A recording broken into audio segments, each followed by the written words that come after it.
ये जो नीतीश जी का फैक्टर है, ये जैसा राकेश जी कह रहे थे कि भले ही डेंट लगा है उनकी विश्वसनीयता पर, लेकिन वो डेंट इतना नहीं है, या अभी भी ये भरोसा इतना है कि वो सत्ता की चाबी नीतीश जी के पास ही रहती है।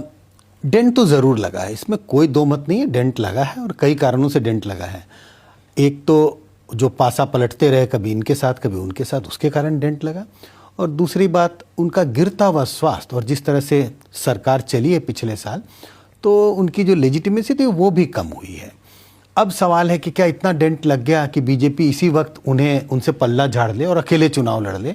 शायद वो स्थिति नहीं आई है। बीजेपी इतनी कॉन्फिडेंट नहीं है कि अकेले चुनाव लड़के हम चुनाव जीत सकते हैं। मुझे अभी भी लगता है अगर बीजेपी अकेले चुनाव लड़ेगी तो शायद बीजेपी सबसे बड़ी पार्टी बन के उभरेगी, लेकिन इतनी हैसियत नहीं है बीजेपी की कि अकेले चुनाव लड़के अकेले सरकार बना पाए।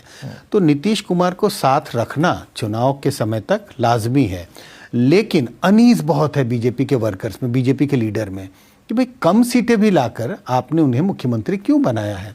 वो अनीज मुझे लग रहा है चुनाव के बाद दिखाई पड़ेगा। अगर सीटों का बंटवारा या सीटें जीतने का जो रेशियो होगा वो ऐसा ही रहा जैसा पिछले चुनाव में रहा, तो महाराष्ट्र रिपीट होता हुआ बिहार में मुझे दिखाई पड़ता है।